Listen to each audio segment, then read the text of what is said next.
ಪ್ರಿಯ ಬಂಧುಗಳೇ, ಕೆಲವೇ ದಿನಗಳಲ್ಲಿ 1,20,000 ವೀಕ್ಷಕರನ್ನು ತಲುಪಿದ್ದು ನಮ್ಮ ಹೆಮ್ಮೆ. ಹೌದು ಕಣ್ರಿ, ಶಿವಮೊಗ್ಗ ಜಿಲ್ಲೆಯಲ್ಲಿ 3 ದಿನಗಳ ಪೊಲೀಸ್ ಯೋಗ ಶಿಬಿರಕ್ಕೆ ಇಂದು ಅದ್ಯುಕ್ತವಾಗಿ ತೆರೆ ಬಿತ್ತು ಕಣ್ರಿ. 3 ದಿನಗಳ ಪೊಲೀಸ್ ಯೋಗ ಶಿಬಿರವನ್ನು ಆಯೋಜಿಸಿದ್ದ ನೂತನ ಪೊಲೀಸ್ SP ನಿಖಿಲ್ ಬಿ ಇವರು ಇಂದು ವಿದ್ಯುಕ್ತವಾಗಿ ತೆರೆ ಎಳೆದರು. ಬಲು ಅದ್ದೂರಿಯಾಗಿ 3 ದಿನಗಳ ಪೊಲೀಸ್ ಯೋಗ ಶಿಬಿರ ಶಿವಮೊಗ್ಗದಲ್ಲಿ ನಡೆದಿದ್ದು ವಿಶೇಷ ಕಣ್ರಿ. ಹೌದು, ಕರ್ತವ್ಯದಲ್ಲಿ ಒತ್ತಡದಲ್ಲಿರುವ ಪೊಲೀಸರಿಗೆ ಇಂಥ ಯೋಗ ಶಿಬಿರದ ಅಗತ್ಯವಿದೆ ಎಂದು ಮನಗಂಡು ಈ ಯೋಗ ಶಿಬಿರವನ್ನು ಏರ್ಪಡಿಸಿದಂಥ ನಿಖಿಲ್ ಬಿ ಇವರಿಗೆ CN23 ನ್ಯೂಸ್ ಚಾನಲ್ ಸಹ ಧನ್ಯವಾದವನ್ನು ವ್ಯಕ್ತಪಡಿಸುತ್ತದೆ. ಸದಾ ಒತ್ತಡದಲ್ಲಿರುವ ಪೊಲೀಸರಿಗೊಂದಿಷ್ಟು ನೆಮ್ಮದಿ ಕಣ್ರಿ. ಇಲ್ಲಿ ವೇದಿಕೆ ಮೇಲೆ ಆಸೀನರಾಗಿರುವ ಎಲ್ಲ ಗೌರವಾನ್ವಿತರಿಗೆ ಶುಭೋದಯವನ್ನು ಹೇಳುತ್ತಾ, ಹಾಗೂ ಇಂದು ನನ್ನ ಜೊತೆ ಯೋಗ ಮಾಡಿದಂತಹ ಎಲ್ಲ ನನ್ನ ಅಧಿಕಾರಿ ಮತ್ತು ಸಿಬ್ಬಂದಿ ಮಿತ್ರರಿಗೂ ಅಭಿನಂದನೆಗಳನ್ನು ಸಲ್ಲಿಸುತ್ತಾ, ಈ ಒಂದು ಕಾರ್ಯಕ್ರಮ ನಮ್ಮ ಒಂದು ಡಿಪಾರ್ಟ್ಮೆಂಟ್ಗೆ ಅತ್ಯಂತ ರೆಲೆವೆಂಟ್ ಆದ ಒಂದು ಪ್ರೋಗ್ರಾಮ್ ಅಂತ ಹೇಳೋದಕ್ಕೆ ನಾನು ಇಷ್ಟಪಡ್ತೀನಿ. ಈ ಒಂದು ಎವ್ರಿಡೇ ಮಾರ್ನಿಂಗ್ ನಾವೇನು 1 ತಾಸನ್ನು ನಮ್ಮ ದೇಹ ಮತ್ತು ಮನಸ್ಸು ಮತ್ತು ಆತ್ಮ ಈ ಮೂರನ್ನು ಒಂದೇ ಜಾಗಕ್ಕೆ ತಂದು ನಿಲ್ಲಿಸೋದಕ್ಕೆ ಏನು ಪ್ರಯತ್ನವನ್ನು ಮಾಡ್ತೀವಿ ಯೋಗದ ಮುಖಾಂತರ, ನಮ್ಮ ಇಡೀ ದಿನ ಒಂದು ಸುಗಮವಾಗಿ ಸಾಗುತ್ತೆ.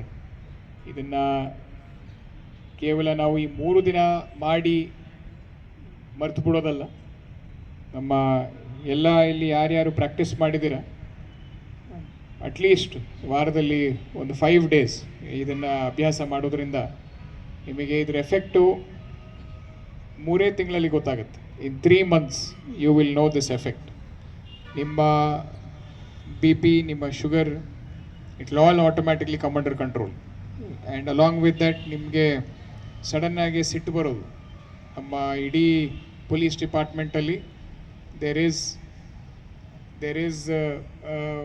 ನಮ್ಮಲ್ಲಿ ಒಂದು ವಿಚಾರ ಇದೆ, ಇದಕ್ಕಿದ್ದಂಗೆ ಸಿಟ್ಟು ಬಂದುಬಿಡುತ್ತೆ ನಮ್ಮ ಬೇರೆಯವ್ರಿಗೆಲ್ಲ ಹೋಲಿಸ್ಕೊಂಡ್ರೆ. ಸೊ ಅದನ್ನು ನಿಯಂತ್ರಣಕ್ಕೆ ತರೋದು ಯೋಗದ ಮುಖಾಂತರ ಖಂಡಿತವಾಗ್ಲೂ ಆಗುತ್ತೆ. ಇದಕ್ಕೆ ಅವರು ಒಂದು ವೆರಿ ಸಿಂಪಲ್ ಒಂದು 5 ಪಿಲ್ಲರ್ಸನ್ನು ಇವತ್ತು ಈ ಕೈಪಿಡಿಯಲ್ಲಿ ಬಿಡುಗಡೆ ಮಾಡಿದ್ದೀವಿ. ಆ 5 ಪಿಲ್ಲರ್ಸ್ ನಮ್ಮ ಪೊಲೀಸಿಂಗಿಗೆ ಯಾವ ರೀತಿ ಈ ಯೋಗ ಹೆಲ್ಪ್ ಆಗುತ್ತೆ ಅನ್ನೋದು ಒಂದು 5 ಪಿಲ್ಲರ್ಗಳ ಮೂಲಕ ಅವರು ತಿಳಿಸ್ಕೊಟ್ಟಿದ್ದಾರೆ. ಮೊದಲನೇದಾಗಿ ಈ ಏನು ಸ್ಟ್ರೆಸ್ ಮ್ಯಾನೇಜ್ಮೆಂಟ್ ಮತ್ತು ಎಮೋಷ್ನಲ್ ಬ್ಯಾಲೆನ್ಸ್, ಅಂದರೆ ನಮ್ಮ ಮಾನಸಿಕ ಒತ್ತಡ ನಿವಾರಣೆ ಮತ್ತು ಭಾವನಾತ್ಮಕ ಸಮತೋಲನ. ಸೊ ಇದು ನಮ್ಮ ಫಸ್ಟ್ ಪಿಲ್ಲರು. ಸೆಕೆಂಡ್ ಪಿಲ್ಲರ್ ಬಂದ್ಬಿಟ್ಟು ನಮ್ಮ ಫಿಸಿಕಲ್ ಫಿಟ್ನೆಸ್ ಆ್ಯಂಡ್ ಫ್ಲೆಕ್ಸಿಬಿಲಿಟಿ, ನಮ್ಮ ದೈಹಿಕ ತಾಕತ್ತು ಮತ್ತು ಲವಲವಿಕೆ. 3ನೇ ಪಿಲ್ಲರ್ ಬಂದ್ಬಿಟ್ಟು ಫೋಕಸ್, ಡಿಸಿಪ್ಲಿನ್ ಆ್ಯಂಡ್ ಲೀಡರ್ಶಿಪ್, ಇದರಲ್ಲಿ ಏಕಾಗ್ರತೆ, ಶಿಸ್ತು ಮತ್ತು ನಾಯಕತ್ವ. 4ನೇ ಪಿಲ್ಲರ್ ಬಂದ್ಬಿಟ್ಟು ಎಮೋಷ್ನಲ್ ಇಂಟೆಲಿಜೆನ್ಸ್ ಆ್ಯಂಡ್ ಕಂಪ್ಯಾಷನ್, ಭಾವನಾತ್ಮಕ ಬುದ್ಧಿವಂತಿಕೆ ಮತ್ತು ಸಹಾನುಭೂತಿ. ಹಾಗೆ finally public image and wellness culture, ಸಾರ್ವಜನಿಕ ಮಾದರಿ ಮತ್ತು ಆರೋಗ್ಯ ಸಂಸ್ಕೃತಿ. ಈ 5 ಪಿಲ್ಲರು ನಾವು ಯೋಗವನ್ನು ಅಭ್ಯಾಸ ಮಾಡೋದ್ರಿಂದ ಆಗುತ್ತೆ ಅಂತ ತುಂಬ ಚೆನ್ನಾಗಿ ಈ ಕೈಪಿಡಿಯಲ್ಲಿ ಅವರು ನಮೂದನೆ ಮಾಡಿದ್ದಾರೆ. ಎಲ್ಲ ಸತ್ಯ ಕೂಡ. ನಾವು ಯಾವಾಗ ಯೋಗವನ್ನು ಪ್ರಾಕ್ಟೀಸ್ ಮಾಡ್ತೀವಿ, ಇದು ನಾನು ಕಣ್ಣಾರೆ ನೋಡಿರುವಂಥದ್ದು. My father has been practising yoga since he was in his ನಮ್ಮ ATIಯಲ್ಲಿ ಟ್ರೈನಿಂಗಲ್ಲಿ ಏನು ಅವರು ಯೋಗ ಪಿಕಪ್ ಮಾಡ್ಕೊಂಡಿದ್ರು, ಅವ್ರ ಎಂಟೈರ್ ಜೀವನ ಇವತ್ತು today he is 65 years old. ನೀವೆಲ್ಲರೂ ನೋಡ್ತೀರಾ ಅವ್ರನ್ನ. He will come and meet you. ಆವಾಗ ನೀವೇ ಹೇಳ್ತೀರಾ ಇಲ್ಲ ಕರೆಕ್ಟ್ ಇದೆ ಅಂತ. Because he still looks very very young. He looks younger than me. He is as fit as me. So ಇದನ್ನು ಏನು ಅಂತ ಅವರಿಗೆ ನಾವು ನೋಡಿ ಬೆಳೆದಿರೋದು, ಯೋಗ ಮಾಡಿರೋದ್ರಿಂದಾನೇ ನಮ್ಮ ತಂದೆಯವರು ಇವತ್ತು ಅಷ್ಟು ಫಿಟ್ಟಾಗಿ ಇರೋದು.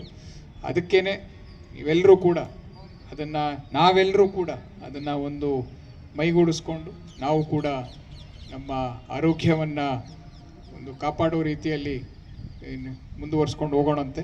ಅದೇ ರೀತಿ ನಮ್ಮ ಸಮಾಜಕ್ಕೆ ಒಂದು ಉತ್ತಮವಾದ ಕೆಲಸವನ್ನು ಮಾಡೋಣ ಅಂತ ಹೇಳ್ತಾ, ನಮ್ಮ ಭಾಗೀರಥಿ ಮೇಡಮ್ ಅವರು she is been very kind in spite of our busy schedule.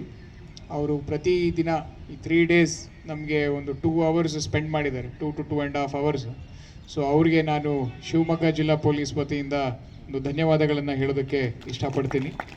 ಹಾಗೆ ನನ್ನ ಕರೆಗೆ ಕೂಗೊಟ್ಟು ನೀವೆಲ್ಲರೂ ಕೂಡ ಯಾರ್ಯಾರು ಆನ್ಲೈನಲ್ಲಿ ಜಾಯ್ನ್ ಆಗಿದ್ದೀರಾ ಮತ್ತು ಇಲ್ಲಿ ಆಫ್ಲೈನಲ್ಲಿ ಜಾಯ್ನ್ ಆಗಿದ್ದೀರಾ, ನೀವೆಲ್ಲರೂ ಕೂಡ ಈ 3 ದಿನ ಇಲ್ಲಿ ಭಾಗಿಯಾಗಿರೋದು ನಮಗೆ ತುಂಬ ಖುಷಿಯಾಗಿದೆ. ಇದು ನಿಮ್ಮ ಏನು ಎಂಥೂಸಿಯಾಸಮ್ ಏನಿದೆ ಅದು ನಮಗೆ ತೋರಿಸುತ್ತೆ. ಶಿವಮೊಗ್ಗ ಪೊಲೀಸ್ ಮುಂಚೆಯಿಂದನೂ it is known for its enthusiasm, it is known for its professionalism. So ಅದನ್ನೇ ಈ ಕಳೆದ 3 ದಿನ ನೀವು ಎತ್ತಿ ಹಿಡ್ದಿದ್ದೀರಾ, ಬರೋ ದಿನಗಳಲ್ಲೂ ಮಾಡ್ತೀರಾ ಅನ್ನೋ ಒಂದು ಭರವಸೆ ನನಗಿದೆ. ಮತ್ತೊಮ್ಮೆ ನಿಮ್ಮೆಲ್ಲರಿಗೂ ಶುಭವನ್ನು ಕೋರುತ್ತಾ ನನ್ನ 2 ಮಾತನ್ನು ಮುಗಿಸ್ತಾ ಇದ್ದೀನಿ. ಜೈ ಹಿಂದ್, ಜೈ ಕರ್ನಾಟಕ ಮಾತೆ.